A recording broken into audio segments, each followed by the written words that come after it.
अजय सिंह की स्पाइसजेट को अगले सप्ताह जीवनदान मिल सकता है, क्योंकि एयरलाइन सूत्रों का दावा है कि वे दो बड़े निवेशकों के साथ गठजोड़ करने की कगार पर हैं।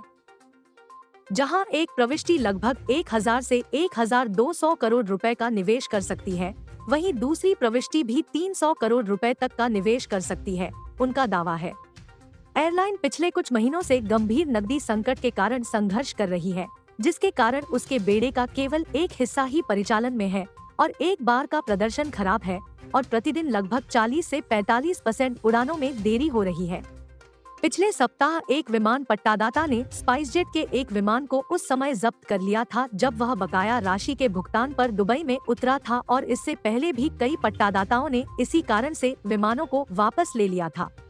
एलसीसी को चालू रहने के लिए धन की सख्त जरूरत है, क्योंकि अक्टूबर और नवंबर के वेतन में देरी हो रही है और यह टीडीएस और पीएफ जैसे वैधानिक बकाया पर भी चूक कर रहा है।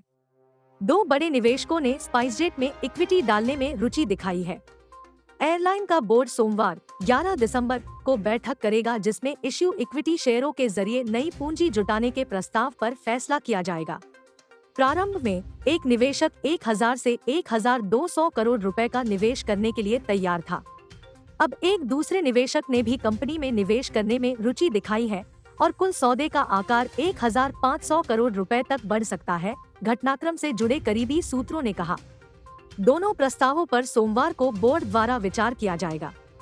वर्तमान में लगभग 4000 करोड़ रुपए के बाजार पूंजीकरण के साथ भारतीय विमानन उद्योग में अपने साथियों की तुलना में स्पाइसजेट का मूल्यांकन काफी कम प्रतीत होता है।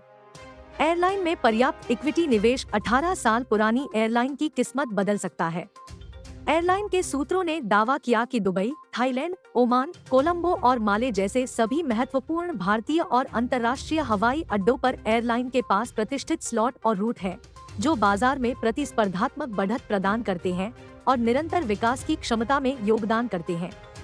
पिछले हफ्ते दुबई में विमान जब्ती के संबंध में स्पाइसजेट ने एक बयान में कहा, Dubai international financial centre (DIFC) court ने 20 अक्टूबर 2023 को भारतीय पंजीकरण चिन्ह VT वाले विमानों पर स्थापित कुछ इंजनों के संबंध में एक फ्रीजिंग ऑर्डर आदेश जारी किया।